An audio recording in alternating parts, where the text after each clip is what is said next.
every child has unique gifts, and in each family, every child is created uniquely and differently. And so as we as parents allow our children to express those gifts, we are being the body of Christ by letting them be who God created them to be and to function in the roles that he intends for them. And so I think it's a beautiful picture of the gospel of Jesus and his relationship with the church and into the family. You're listening to Car Seat Questions, a podcast for parents of curious kids. I'm Lauren. And I'm Eddie.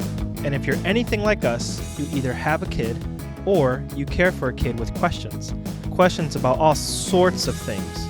So, for the next half hour, hop into the passenger seat, buckle your belt, and become childlike with us as the Lord takes us where he wants us to go. Enjoy the show.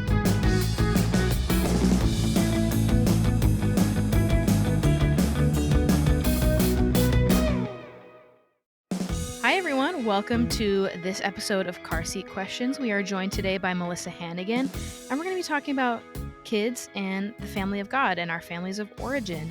Melissa, thanks so much for being here with us. Could you share with us a little bit about you, about your family, and about your book, your new book?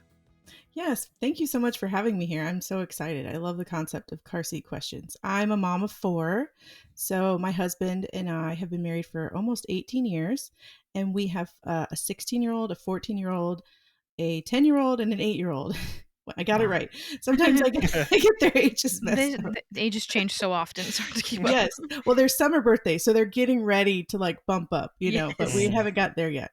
And so, my husband, John, is executive director for Celebrate Kids. And I got to know Dr. Kathy Cook. And so that's kind of, she has been such a mentor to me. But we started homeschooling several years ago, and that's kind of what connected us with Dr. Kathy. We just have learned so much as a family over the last several years. And so I was excited to share that I got an opportunity to write a book and share some of the things that God has taught our family and blessed our family. And so I'm excited to share some of that with other families. I'm not a parenting expert by any means. Dr. Kathy holds that title. I'm just a mom in the trenches, figuring it out as I go by the grace of God. But I get to share some of our funny, silly, serious stories in my new book. And I'm excited to share some of that with you guys today. Yeah, thank you. So in your new book, you give 12 qualities. Is that right? 12 qualities or like key ingredients to building your home. Can you share just some of those with us? Maybe like what your hope and goals are for this book for families? Okay, yeah. So first of all, can I tell you how I came across these 12 Yeah. qualities? It's kind of a crazy God story, right? So back in 2020, Dr. Kathy asked me if I was familiar with these 12 genius qualities, is what they were called. This researcher in the education field identified these 12 qualities that he believed if we could bring them into a classroom, our kids could have the best potential to thrive as geniuses. And so this was right as COVID hit, and we were already homeschooling, but I felt like we were stuck in the house and I was desperate for some fresh ideas and some inspiration. And so I dove into this idea of these 12 qualities. And as I studied them, I realized it was so much more than education. The researcher that identified them, he is not a Christian, so he didn't come from a biblical worldview. But as I read about them, I thought, man, these are all things that God has gifted to us and to our kids. And it's for so much more than just for them to learn and grow, but really to experience abundant life. And so a lot of them are things that as parents, we would all say, yeah, we want that for our kids. Creativity, imagination, playfulness, wonder, wisdom. Were all these things that I'm like, yes, I want this for my kids. Yes, I want to prioritize this in our homes. But I realized for myself as a mom, I wasn't always making time for these things. And I figured that I probably wasn't alone in getting caught up in the busyness of life and the hustle and bustle of things that we just lose sight of the big picture. And so I was excited to really dive into this and make it a priority in our home. And so I talk about in the book kind of some of the big changes that happened and how my husband was kind of like, it took him a little bit to get on board, to be honest, because it was a lot more messes, a lot more yeses that I said. I'm not the fun mom. My husband is the fun parent. I'm like the serious, get things done. I feel like there's one of each, right? In every relationship. Yeah, I'm not sure which one I am. I feel like when they're little, it's harder. It's easier when they get bigger. to kind of identify. I'm the one that's like, let's get the chores done, let's get the school done, and he's the silly, playful one. And so that quality was really convicting for me because I realized that playfulness is a gift from God. He wants us to enjoy abundant life. And so when I was squashing that, I was minimizing a gift of my kids that was naturally, happening for them. So anyways, it was a labor of love. Again, I'm still in shock that God has allowed me to write this book. I humbled by the fact that I get to share my experiences with your listeners and with my readers. It's just so exciting, and to God be the glory, right? Yeah, I think something that's really cool is the title of the book. So like, how did the title? Did you have a say in the title? Because I know during like the editorial process, it's sometimes Yes. not always an easy process in terms of titling. But did you like work with an editor in coming up with this title? Because kind of like how we talked about before the show, I work with translation licensing with Moody Publishers, and when our clients read this title, they're immediately intrigued about what is this book about, because it's not a typical like title for any kind of like a parenting style book. So yeah, where did this title Inconvenient Parenting come That's a from? great question. Yes, I have learned so much about the editing process through writing this book. I mean, if you haven't gone through it, you have no idea what goes on. But yes, I definitely got to say so in the title, and I'll have to say my husband was really the one that coined the term in a conversation that we were having, actually, as we were on a road trip. We were talking about the changes that had taken place in our family, and I write about this moment where my girls are singing in the background, and I love my daughters and they love to sing joyfully to the Lord, but sometimes it's not always the most beautiful sound. But I'm up front and I'm just kind of letting them express their joy and their music. And, Dr. Kathy talks a lot about the smarts, and I definitely have some music smart children. But he looks at me as he's driving and he's like, why are you like, you've changed. Normally I would be the one that's like, all right, guys, let's be quiet. Mommy needs a minute. And I still get like that sometimes. But anyways, we started this conversation about the changes that had taken place in our house and how, we had a lot more paint projects and inventions gone wrong and microwaves that have to be replaced and just funny stories. And he's like, it's kind of inconvenient though, right? It's more work for you. And I said, yes, I do know that it's more work, but I am fully convinced that it's worth it. I believe as long as I keep the priority of I want my kids to become who God created them to be, and I'm fully convinced that allowing them to really express and activate these qualities is helping them to become who God created them to be. Whether it's the next inventor or a homemaker, I don't know what God's plan is for their career, but I do know as a person, He wants them to thrive and to live abundant life. And so, anyways, it was through this conversation that the inconvenient parenting kind of was birthed. And that's John. He's a marketing genius, and so he really hold on to that. And the Moody editors were like, "Are you sure it's kind of a, some people might be like, I don't want inconvenient parenting." But I think that, all of us parents would agree. You can't parent without being inconvenienced. Yeah, if you you're want to be a being good honest. parent. Yeah, Right. it's an honest look at parenting. Yeah. Right. And so I guess that's my heart, is I don't want to shy away from the hard and the messy and the complicated.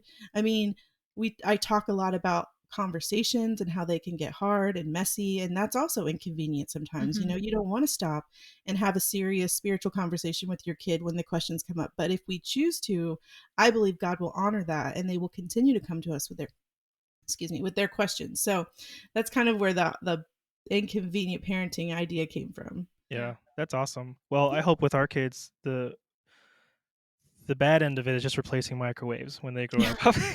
Yeah. Have you Yeah. found, like, what have you seen change in your kids in implementing these 12 qualities? Well, I've seen a lot more joy, honestly. A lot more. It's hard to say, specifically that it's just these 12 qualities. I think it's my whole outlook towards parenting and schooling, honestly. But there's so much more freedom, not like free range, they have no boundaries or Yeah. rules. Sometimes they think that that's true, and I have to be, no, that's God still wants us to have boundaries and discipline and authority. But I think that there's so much more joy. Yeah, they know where the craft box is and that they can make whatever they want within reason. They know what's on limits and what's off limits. My son, he has had freedom to kind of experiment. He loves that. That's the microwave story. He was curious about, well, he had read somewhere or maybe seen a YouTube video, I don't know, that you could light a light bulb with microwaves. Oh, But he also knew that you can't put a light bulb inside of a microwave because it's got metal and it'll explode. So he was using his logic and he thought, well, let me pry the microwave door no. open so that the waves could come out. But, it won't, if the button on the side isn't pressed, it won't continue to run. And so he jimmied a knife into the door of the microwave. It worked. His sisters were super impressed. However, when he took the knife out, it still stayed pressed in and Oh, it would never like shut. And Mm. so he was working, he was responsible and he's like, okay, I'll pay to fix it. And so, but I've seen a lot more just risk taking in a mhm, safe way, but willingness to try new things and experiment and be creative. And so as a mom, again, it's messy sometimes and it's annoying when my microwave, I had to wait to get it replaced for a while. But it's totally, the sacrifice outweighs the mhm. cost, in my opinion. It just brings me such joy to see them be able to express who God created them to be, Yeah. creative and messy and all. Yeah. We often talk about how marriage is meant to reflect a picture of God's beautiful design and his interpersonal relationship within his, triune self. How Hmm. have you found that families are meant to do the same? Does this go beyond just like your nuclear family into family churches as well?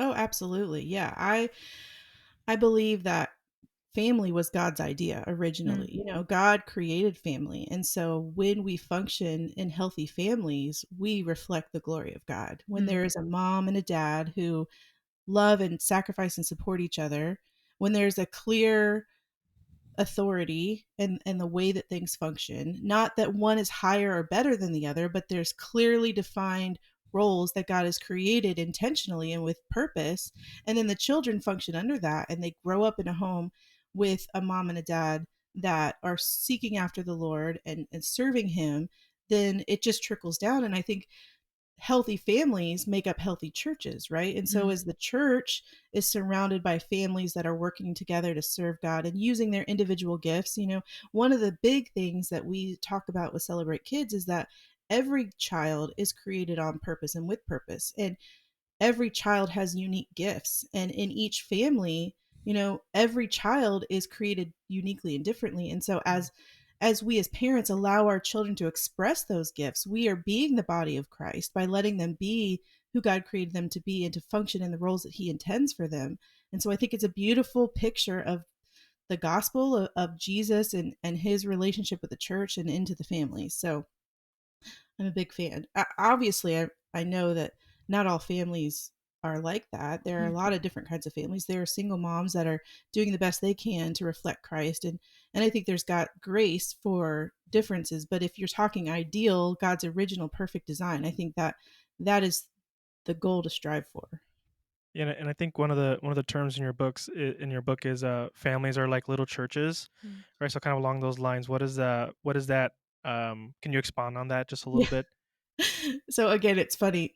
I feel like I should put my husband's name on the book with me because we talk through a lot of this Too stuff, and late. especially like I know the marketing and the PR part of it. He's so good at that, and that was one of the things that we talked about. And I can't remember who coined it first. In like married life, you feel like you guys are one brain sometimes, and so Mhm, it was him, it was me. I don't know, but we were talking about that and how ideally, that's our goal for our family is to be a little church where we are, you know growing in the Lord together, and we're being sent out as a little church, as a mhm. family. We really believe in serving our community and those around us, those that God brings into our path. And so I guess that's kind of the idea of like families are little churches. They're little places where we should grow in the Lord, that we should be discipled, where we then are equipped to then be sent out to then Mm. eventually I want my children to start their own little families that are little churches that then reflect Christ. And that's the idea, right? That we would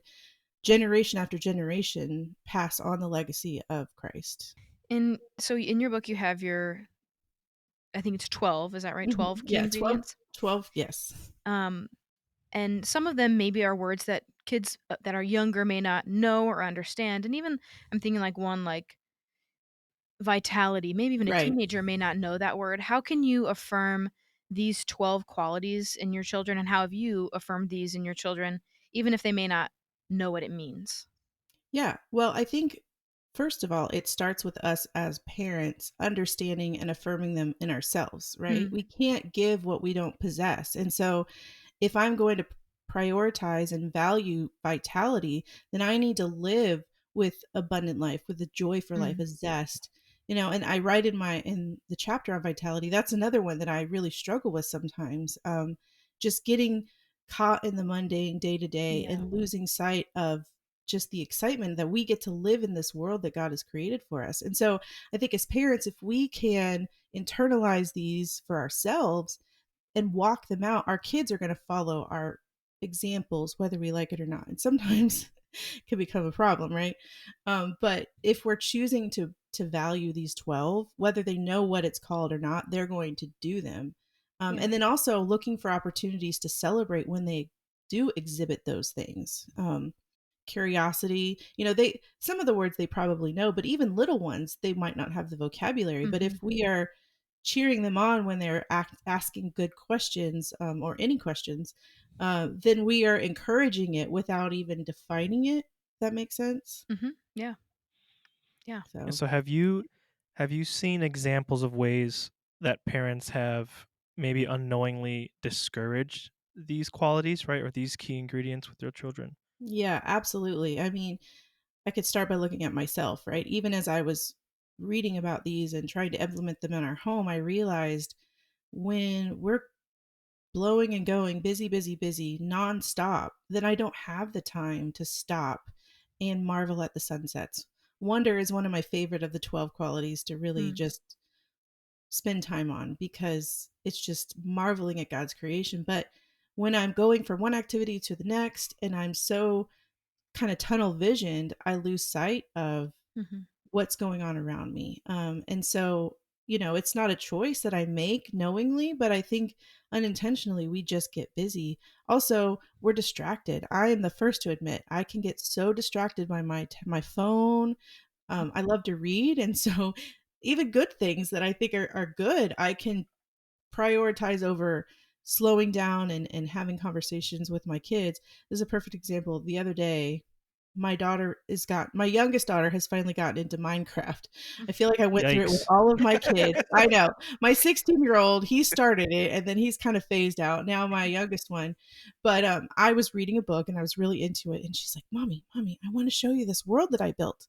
mm, Now, I had this moment to go, no, I don't want to be honest, it's not the most exciting thing, right? I'm like, You this are is 100% I correct. wanna look at your world. I'm like, I really, really don't want to, but I'm wanting her to continue to be excited to share things Mm. with me, to Yeah. share her life with me, to share experiences. And so I chose to put my book down for a few minutes and say, Mommy would love to see your new world for a little bit, because, it could go on forever and ever. And so I could have said no. I could have missed that opportunity to see the Mm, joy of her, getting to experience, to learn. Oh my gosh, Mom! Look, when I do this, this happens, and just seeing the way her little brain works, and her inviting me into her thoughts and experiences. mhm, Um, I think that a lot of times I say this not from a place of judgment, because God knows that I struggle. We all are just trying to survive sometimes. But when I can zoom out and really keep my eyes on the big picture, the goal of what am I here for as mom to these kids? And it's to shepherd them to the Lord and to help mm, them become who He's created them to be, then the lesser things don't matter as much. And I can yeah, choose to say yes more. But a yeah, lot of times as parents, we can get so bogged down, like I said, and discouraged, and it's easy to lose sight of what the big picture is. And so I'm a big proponent of spending time with the Lord every morning on my face, reminding Mm, myself who He is and who I am and what my purpose is. Because when I don't get that right, then I kind of don't get anything else right, you know? yeah. But Yeah, it's looking hard and it takes time. yeah. I think, like, looking at these 12 ingredients, I can already see the ones that stick out to me as like, "Ooh, I'm not good at that." And Yeah. imagination and playfulness, I'm so bad at those. I don't know if I, like, ran my imagination out when I was a child, and so I just don't have one You anymore. know what? Research supports that, and I Uh talk about that in the book. It's so sad Wow. because kindergartners, their imagination is like genius level when Yes. they start, and by the time they're in high school, it's like nothing. And part of it, I think, is that we run it out of them. We focus so much on memorizing facts and learning, and Mhm. less on creative play and imagination that we squash it right out of ourselves. So Oh, you're not alone. wow. Yeah, and I'm a pretty, like, facts-oriented person, so that'd make a lot of sense. That's, like, I'm more I find myself more leaning towards, like, facts and things like that, so that makes sense, but I have a hard time being playful and imaginative with our Mhm. son because he is 2.5, and so we're at the stage where you have to do it with him. He's not quite doing Yes. it by himself, and I'm not Yeah, and good at his that. his creativity is just kind of like off the charts, right? He'd just be Yeah. like, "Let's go play in bed and pour water on our heads," like something weird like that. I'm like, okay, maybe we can do like Uh, half of those things. Yes. Yeah. yeah, or, like, Well, and he that's another I was sorry to No, interrupt. no, go Another ahead. good point is that, imagination looks different for different Yeah. people, Hmm. and playfulness even. Like, I Mhm. am more like you, I'm very facts, and, Mhm. my husband is the opposite, and so for him, playfulness is, like, making huge messes and being silly water fights, and I'm like, "Hey, let's play a board game or, like, trivia."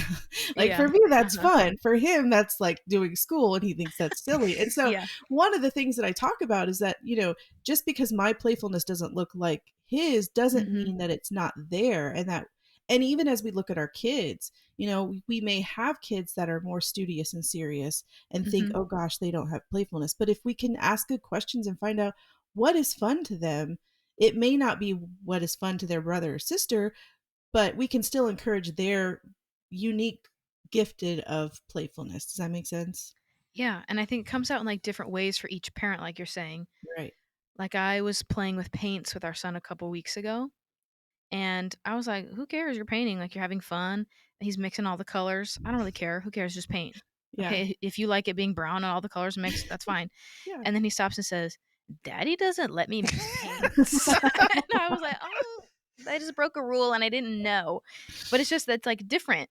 It's Right. different types of but Eddie is so much better at, like, imaginative play in that way. I may be more better at, like, messy play. Like, "Sure, go play in the mulch. I don't care. I'll just wash you off later." And Eddie is so much better at, like, creative play with, like, building things and characters and planes and trains where I'm not as good as that, and it just shows up in different Different. ways, but it's all, building him up, building his brain and his creativity and his imagination in different ways. Right. And most importantly, it's the relationship, I think. We Mhm. can talk about specific tools that you can use to kind of increase these different qualities, but the root of all of it is relationship. It's Mhm. quality time with our kids. Yeah. And that's sometimes the most inconvenient thing for Mhm. parents to just make time to be with our Yeah. kids. So whether it's mixing up all the paints to make brown or telling fantastic stories with all these characters, what he, especially at 2, is remembering is like, mom and dad are with me and spending time with Yeah. me and prioritizing me, and that is the most important thing. Yeah. And I'm thinking about how you wrote a book called Inconvenient Parenting during COVID.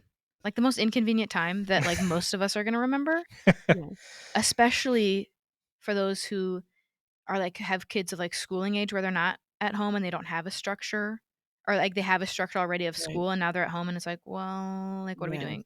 Or, like, you're Yeah. home way more often, and how inconvenient that is because as parents, our Mhm. time was, like, taken away. Like, our free time or our time to organize or to clean or whatever was Or to taken Right. away. work. Yeah, to work for us, yeah, was taken away because now our kids are at home, and how it seems to be a really, S maybe special is the right word, like, special time that you wrote about inconvenient parenting in a way that Yeah. parents have been experiencing parenting being inconvenient in like really big Yeah. ways in the last 3 years. Yeah.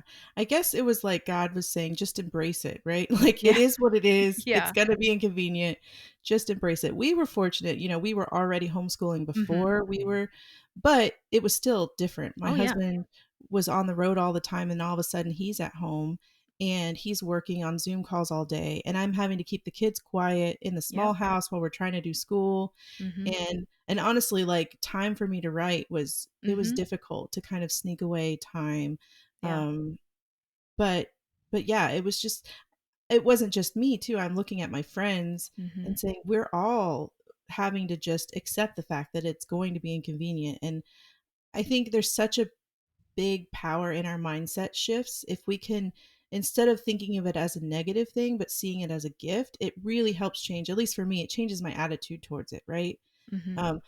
My background, I have a master's in mental health counseling, Mm. and so I've done a lot of work with cognitive behavioral therapy and teaching people how to change the way that they think, and it is very powerful and it's biblical. God says we should take our thoughts captive and filter them through the truth of His Word. But I think that just that shift in our minds of inconvenient parenting as a gift instead of a burden Mm-hmm. really helps to make us enjoy the season of parenting, because look, it goes fast. And I know I was told when my son was 2 years old, cherish it, it's Mm-hmm. going to fly by. And I really feel like I tried as best as I could to really enjoy every moment. But he's going to be a senior next year and he's Yeah. going to be Wow. gone.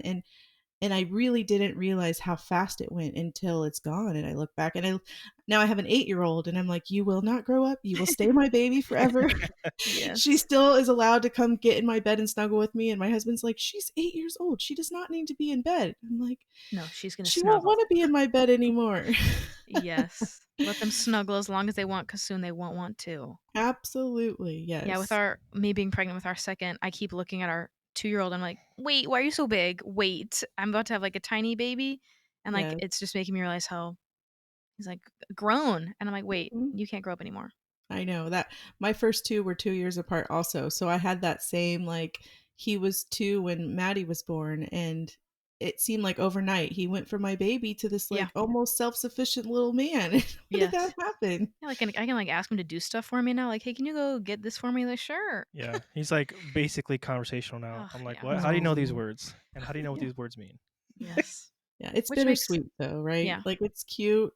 It's exciting to see them learn new stuff yeah, and become the people that God created them to be, but it's also sad because you want them to stay your little babies. yes. But now that he's like able to like be in conversation with us, I'm like, wait, I want to do all these like 12 key ingredients more now that I can hear and see him experiencing them and being a part of them and growing in all of these. It's like making me feel more invigorated to do that Oh, than like good. if Well, they're smaller and they're not doing as much. Mm. yeah.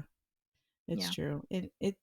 And as you see him experience the world, it just makes you more excited to him to do Yeah. more experiencing, right? Yeah. I talk about the first time we took Joey on a family trip, and my husband loves to travel. He could not sit still. Like, I'm a homebody, leave me at home all day long and I'm perfectly content, but he loves to be on the road. But Joey was probably like 18 months old and we were going to go on our first family trip. And I'm like, mom brain thinking of all the millions of things you have to take with them. And just like, just the stress. I'm already stressed Mhm. before we even start on this Yeah. trip. But I'll never forget the first time that we did. And he was like, we went to Disney. We're in Florida, so we're Florida Yes. people, and it was convenient. Somebody got us tickets, and so we went. And I was thinking, like, this is silly. He's so little. He'll never remember it. All the things.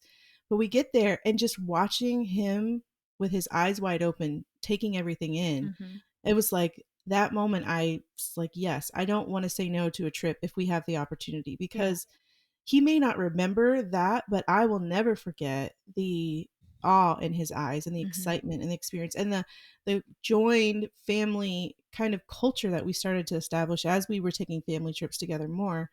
Um, yeah, I write about that. It was stressful at the beginning, and I was very much not for it. But I'm so glad my husband pushed me to, because those are the memories that I have Yeah. now as I look at him getting ready to, tour colleges. And I'm like, I'm glad we took the trips. I'm glad that I slowed down to watch him take in the world around him. it's Yeah. fun.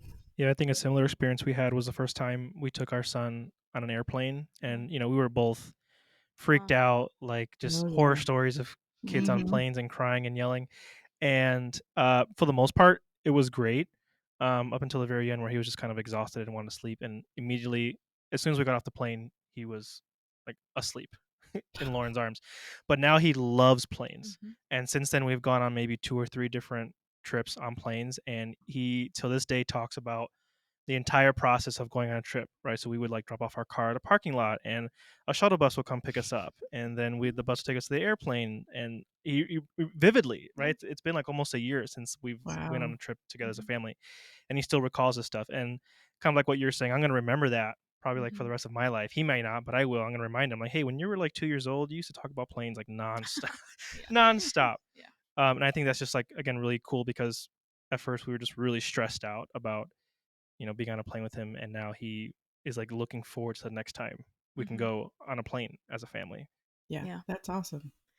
What is one thing that you would want every kid to know about first developing these key ingredients in their personal nuclear families, but also in the family of God? That's a great question. I think kind of like what we talked about earlier, that not everybody's going to look the same for Yeah. all 12 of these qualities, Mhm. and that's okay. And so just every child needs to know that they are created uniquely and with purpose, and that God has a plan for them, and that these 12 qualities are part of God's plan for them, that He can help them become who they're created to be. And so they have a place and they have a Mm. purpose. And especially within the church body, even every child has gifts and talents they can use right now to Mm. support the church family and the kingdom of God. Um, no child is too young to be able to glorify God in the way that He's created them to be. Mm. And so that's kind of my one thing that I would love kids to walk away knowing, that like they have a purpose, God has a Yeah. plan for them, and that they may not look like their sibling or their neighbor or their friend, but that's okay because God created us all uniquely gifted for Mhm. purpose. And Melissa, your new book with Moody Publishers can be found at moodypublishers.org.com? Moodypublishers.com. moodypublishers.com, and probably wherever you can get your books, at bookstores and Amazon, all those fun Yeah. places. So for our listeners, we would highly encourage you to go find Inconvenient Parenting by Melissa Hannigan, our wonderful guest today. And thanks again so much for being with us and sharing your wisdom and knowledge and just your experience in raising your kids with us. Well, thank you so much. It's been a joy to be on here with you guys and get to know you. And I'm so excited to see what God does with your family and your Yeah. newest little one. So thank you so much. Yeah, Yeah, thank you. definitely looking forward to reading your book. As a Moody Publishers employee, I get a free copy, so Oh, I will definitely. We will probably be definitely Yeah. reading that together, just Mhm. because just very encouraged by our conversation today. Mhm. And then Melissa, are you on social media? Is there a way people can? Or do you write or do you blog? People can find you on the interwebs.